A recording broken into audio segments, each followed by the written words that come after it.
Okay, sige, start natin. Ngayon, application tayo. Sige, ito muna ang deal ko sa inyo. Unahin nyo muna, discipline muna.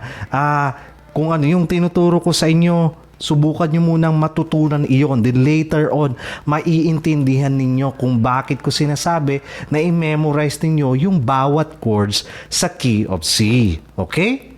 Sige. Ngayon, ang tutugtugon natin, gaya ng request sa application natin ni Zyrel Khan, Pusta, Ikaw at Ako Daw ni Moira. Sige, tugtugin natin. Originally, ang key ng kanta ni Moira at ni Marvin, yung nasa Spotify po originally, nasa key of E po siya. Ganyan. Pero since key of C chords ang gagamitin po natin, ang gagawin ko na lang po ay itra-transpose ko na lang po yung dito sa piano po natin nang sa ganun matugtog po natin siya sa key of C. So ngayon, ang chords na gagamitin po natin, okay, I will i-clarify ko lang ang chords na gagamitin natin para ma-apply nyo dito ay key of C chords, which is, gaya ng tinuro ko sa inyo, C, D minor, E minor, F, G major, at A minor. In shortcut, all are white notes yung tinutugtog mo. Okay. Baka pag tinugtog mo to, subalit ang ginawa ko dito, nakatranspose siya. Okay, huwag ka munang malito dyan Kapag meron yung keyboard mo, transpose button, pindutin mo lang yun at 4 na beses mo siyang i-transpose. Kasi, kapag, for example, pag pinindot ko kasi itong C, mukha lang siyang C yung tunog niya, pero ang lumilitaw originally, ang lumilitaw na tunog dyan, E. Kasi nakatranspose siya. Okay? Ngayon, for the sake of this lesson, nang sa ganun, makuha mo yung original na tugtog, key of C muna tayo. Okay? Sige. Ang chords ng kanta ni Moira at ni Marvin na Ikaw at Ako ay C, tapos G over B, sabi mo na lang B, pero dito G. Then, A minor, G, tapos F major. Makikita nyo dyan sa Tabs Ultimate Guitar or Google nyo yung chords. Okay, ulitin natin. C, tapos G over B, ganito yung G over B. Ibig sabihin nun, nakapindot yung G, medyo ano na to slash chord ang tawag nila dyan. Later on, gagawa ko ng lesson ko about sa slash chord. So for now, C, G over B, o ganito na lang, C, pindutin mo lang yung C. Tapos C pa rin, then A minor, then G, tapos F.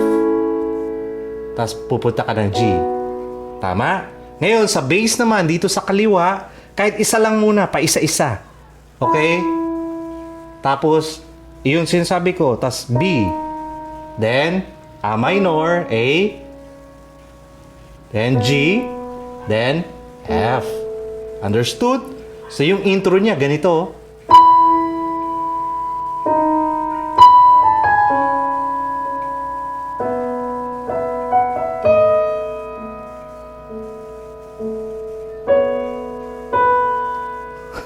Actually, sinambahan ko na lang yan.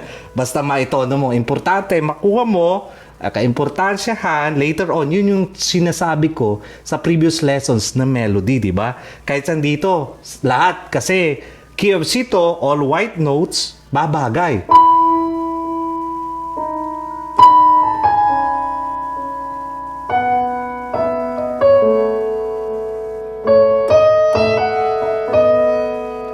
Hinuhulaan ko na lang hanggang sa malaman ko kung ano yung babagay. Pero ang chords po niya ng kanta ay C, tapos C dito sa kanan at B dito, isa lang. Tapos A minor, tapos G, tapos F, then G. Start natin sa verse 1. Intro muna natin. Sige, basic muna para masanay ka. Ito muna. Paano ko napatunog yun? Huwag mong pindutin yung dito sa gitna para sa intro. Yung gitna, huwag mo munang pindutin. For intro lang. Para lumitaw lalo yung tunog. dun sa fifth note. A minor na yan. G. Tapos F. Yan. Kantayin natin. Sabi nila, balang araw darating ang iyong tanging hinihiling. At nung dumating ang aking panalangin ay hindi maikukubli. Ang pag-asang nahanap ko sa iyong mga mata, kung sakaling ika'y mawawala. Nako, alam ko, isipin mo baka sobrang bilis. Sir, napakabilis nyo naman. Sige, babagalan natin. Sa verse, ang pagtugtog ay sa C muna. C over B, C over B, o kaya ganito, mas madali. C steady lang ito. C, tapos C, ano siya, gumagalaw dito, yung bass eh. C, B, ito steady, tapos magbibiyo. C, B, walang araw, A minor. Ang tangi. Ulitin natin. Sa, si, B, A minor, G, F, hiling, G. Ulitin natin. C, B, A minor, G, F, G. Pre-chorus na. Gets? Ngayon, pre-chorus na. Medyo may mabilis na transition dito sa pre-chorus. Ang pag-asang nahanap ko. Parang ganun. La, F, G, C, B, A minor, C, B, A minor. Ang gumagalaw, tignan mo yung kaliwa. Ito yung gumagalaw. C, B, A minor. At ang takot ko, F. Ika'y mawawala. Gets? Ulitin natin. Ang pag-A, F, G, C, B, A minor. Nang takot kong sakali mang ika'y mawawala. Very good. Ngayon, chorus tayo. Chorus na. At ngayon,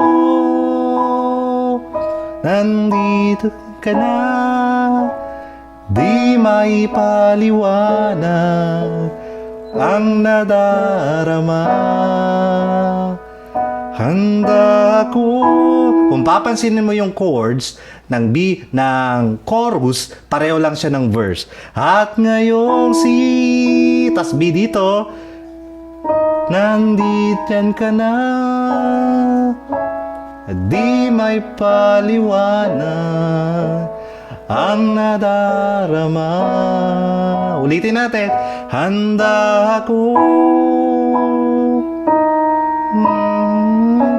Oops, ipapaliwanag ko lang, baka kanina pa nagtataka ka, ba't yung tunog ng piano mo ay hindi katulad ng tunog ng piano ko. Ulitin ko, nakatranspose po ako dito. Okay, nakatranspose ako ng 4 na beses. Kung may transpose button yung keyboard mo, pindutin mo lang yung transpose, pindutin mo siya ng 4 na beses or +4. Kasi ang kanta originally, nasa key of E po siya. Understood? Okay, ulitin natin. At ngayon, CUB na di may ang nadarama. Handa ako sa walang hanggan, pasahin, di ka sasaktan. Mula noon hanggang ngayon, ikaw at ako.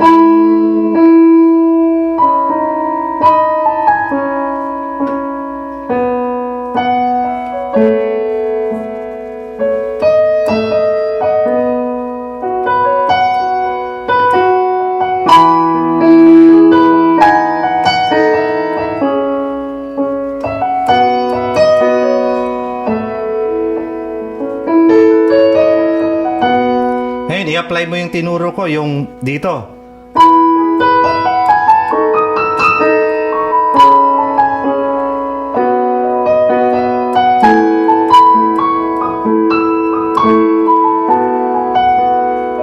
Ito na yung scale na tinuro ko.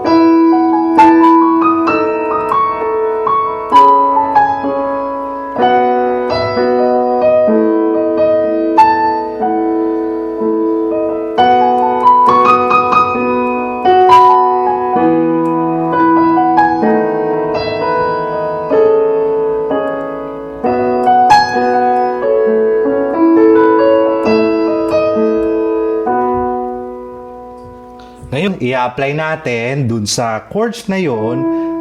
Gagawa tayo ng creative playing na kung tawagin. Basta importante, ma-memorize mo yun sa bass, no? Tapos itong kanan, try natin pagalawin. Yung tinuro ko sa inyo.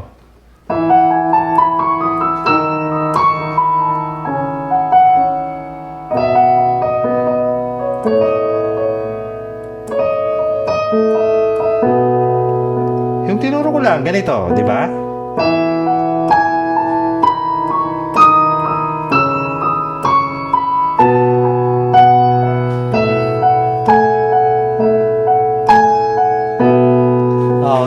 Yung tugtog, ikaw at ako pa rin.